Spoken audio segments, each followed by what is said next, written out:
Hello साथीहरु, मेरो नाम हरि, तपाईलाई स्वागत छ राजबंशी टेक्निकलमा। साथीहरु, आजको यस भिडियोमा चाहिँ टाइपिङ स्पिड बढाउने म तपाईलाई यस्तो 8 वटा ब्रह्मास्त्र ट्रिक बताउँछु जुन तपाईले थाहा पाउनुभयो भने तपाईको मन एकदमै खुसी हुनेछ।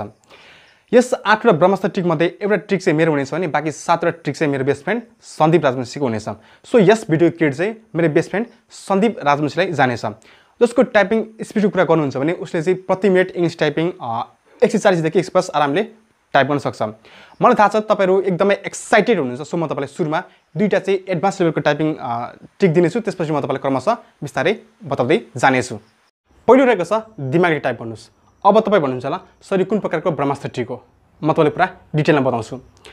टाइपिङ भनेको यो दिमागको प्र्याक्टिस र यो अम्लाको कम्बिनेसन हो जुन तपाईलाई थाहा नै छ। जब तपाई हामी टाइपिङ गर्न बस्छौं अधिकांशले के हुन्छ भन्दाखेरि उनीहरुको अम्लाले मात्र टाइप गरेको हुन्छ भने यो दिमाग तपाईको अन्त गरिएको हुन्छ। जस्तै कि पल्लो घरको छिमेकीतिर बजारतिर त्यसैगरी एप्पल लेख्ने ठाउँमा चाहिँ डिपल भइदिने यस्तै हुन्छ। यस्तो किन हुन्छ भन्दाखेरि यसको दुईटा रिजन छ। पहिलो भनेको तपाईको ध्यान डिस्टर्ब हुनु र दोस्रो भनेको दिमागले चाहिँ अम्लालाई यो टाइप गर भनेर आदेश नदिनु। अब यसको समाधान के छ त? साथै यसको समाधान के छ भन्दाखेरि तपाईले 10 देखि 20 मिनेट चाहिँ योगामा ध्यान दिनुपर्छ। म तपाईलाई यो भन्दिनँ कि तपाई यो किसिमको योगा गर्नुस्, तपाईलाई जुन मन लाग्छ त्यही गर्न सक्नुहुन्छ। र अर्को कुरा दिमागले टाइप गर्दाखेरि तपाईले सुरुमा चाहिँ 5 देखि 10 मिनेट स्लो टाइप गर्नुपर्ने हुन्छ।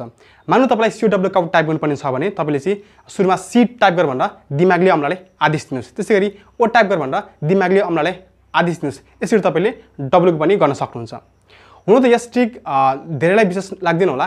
यदि तपाईलाई विश्वास लाग्दैन भने इमानदारपूर्वक भएर एक हप्तासम्म योगामा ध्यान दिनुस् र दिमागले टाइप गर्ने प्र्याक्टिस गर्नुस्। रिजल्ट राम्रो नआए यस भिडियोमा तपाईले चाहिँ 100 आइडीबाट डिसलाइक हान्न सक्नुहुन्छ।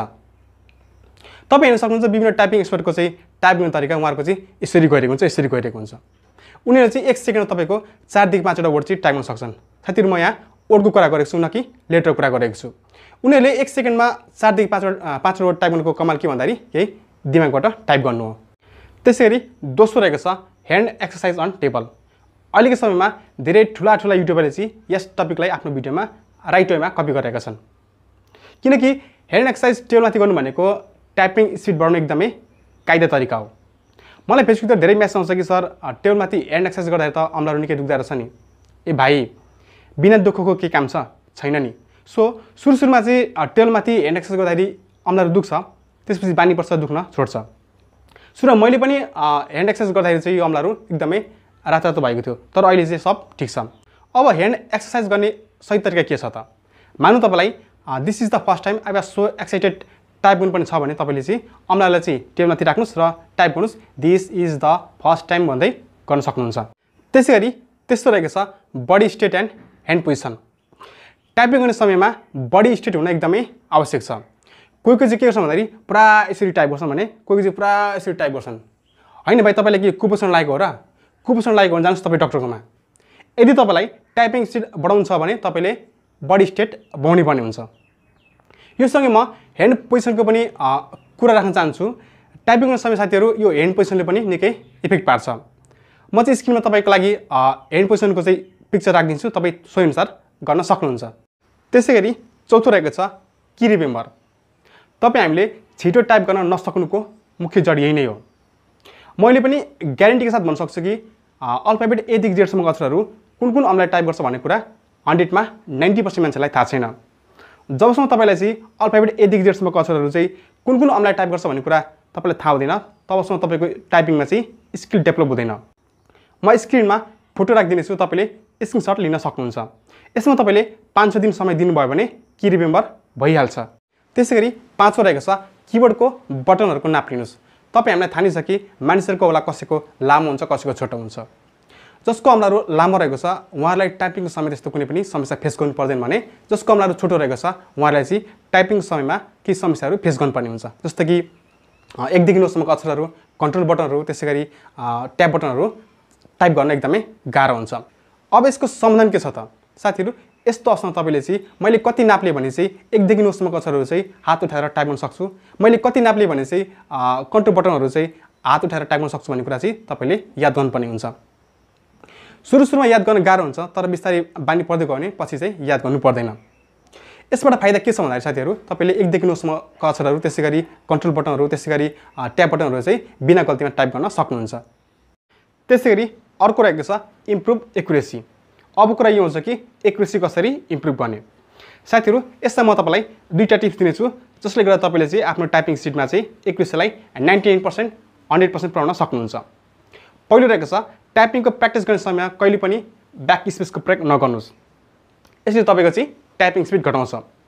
यदि ब्याक स्पेसको प्रयोग गर्ने अवस्था छ भने तपाईले चाहिँ कन्ट्रोल प्लस ब्याक स्पेसको प्रयोग गर्न सक्नुहुन्छ जसले तपाईको चाहिँ टाइपिङ स्पिडको एक्युरेसीलाई चाहिँ मेन्टेन गर्छ। त्यसैगरी दोस्रो रहेको छ टाइपिङ गर्ने समयमा जहिले पनि एक एकवटा वर्डलाई चाहिँ फोकस गरेर टाइप गर्नुस्, न कि पुरै प्याराग्राफलाई फोकस गरेर टाइप गर्नुस्। मान्नु यहाँनिर एउटा कुनै प्याराग्राफ छ भने अधिकांशले के गर्छ भन्दाखेरि यस प्याराग्राफलाई चाहिँ पुरै फोकस गरेर टाइप गर्ने गर्छ जुन एकदमै गलत रहेको छ। मान्नु यस प्याराग्राफको चाहिँ पहिलो sentence I go to market छ भने सबैभन्दा पहिले तपाईले चाहिँ आईलाई फोकस गरेर चाहिँ आई टाइप गर्नुस्, त्यसैगरी गोलाई फोकस गरेर गो टाइप गर्नुस्, त्यसैगरी टुलाई फोकस गरेर टु टाइप गर्नुस्, त्यसैगरी मार्केटलाई फोकस गरेर मार्केट टाइप गर्नुस्। यसो गर्नुभयो भने एकदमै राम्रो हुन्छ। त्यसैगरी सातौं रहेको छ अनलाइन टाइपिङ। साथीहरु यदि तपाई घरमा चाहिँ नेटको सुविधा छ भने तपाईले अनलाइन टाइपिङ गरेर भरपुर मात्रामा फाइदा उठाउन सक्नुहुन्छ। किनकि अनलाइन टाइपिङ के हुन्छ भन्दाखेरि तपाईको प्रत्येक चोटिको प्याराग्राफ चाहिँ फरक फरक हुन्छ जसले गर्दा तपाईको टाइपिङ स्पिडलाई अझ मजबुत बनाउँछ, बलियो बनाउँछ। मलाई चाहिँ मनपर्ने अनलाइन टाइपिङ वेबसाइट भनेको चाहिँ typepressor.com हो। यदि तपाई घरमा चाहिँ नेटको सुविधा छैन भने तपाईले आफ्नो ल्यापटप अथवा कम्प्युटरमा चाहिँ अफलाइन एप्लिकेसन इन्स्टल गरेर चाहिँ टाइपिङ प्र्याक्टिस गर्न सक्नुहुन्छ। तर साथीहरु अफलाइन भन्दा अनलाइन एकदमै बेस्ट हुन्छ। त्यसैगरी अन्तिम रहेको छ 1 घण्टा मात्र टाइप गर्नुस्। साथीहरु तपाई हामी चाहिँ अधिकांश के गर्छौं भन्दाखेरि यो टाइपिङ चाहिँ नन स्टप 2-3 घण्टा गर्दिन गर्छौं। यसो गर्नुभयो भने तपाईको टाइपिङ स्किल चाहिँ अझै गर्दै जान्छ। लामो समयसम्म टाइपिङ गर्दा साथीहरु धेरै किसिमको मिस्टेक हुन्छ। हुन त जति धेरै टाइपिङ गरौँ त्यति नै टाइपिङ स्पिड बढ्छ भन्ने हाम्रो सोचाइ रहेको छ।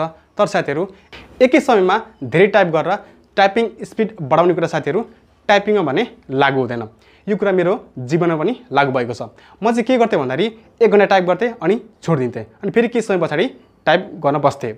अब तपाई चाहिँ एकै समयमा धेरै टाइप गरेर चाहिँ टाइपिङ स्पिड बढाउँछु भन्नुहुन्छ भने त्यसमा मेरो के पनि भन्नु छैन। साथीहरु आजको यस भिडियोमा यति नै। भिडियो कस्तो लाग्यो तल कमेन्ट सेक्सनमा जानकारी गराइदिनु होला। साथीहरु मैले यो भिडियो चाहिँ 3 दिनमा कम्प्लिट गरेको छु। सो तपाईहरु यस च्यानलमा नयाँ हुनुहुन्छ भने कृपया च्यानल सब्स्क्राइब गरी बेल आइकन थिचेर चाहिँ अल नोटिफिकेसनमा क्लिक गरिदिनु होला। यदि तपाई नेपाली टाइपिङ स्पिड कसरी बढाउने भनेर सिक्न चाहनुहुन्छ भने युट्युबमा how to increase Nepali typing speed लेखी सर्च गर्नुस्, तपाईले मेरो भिडियो पाउनुहुन्छ। यति भन्दै हस्त धन्यवाद, नमस्ते, जय नेपाल।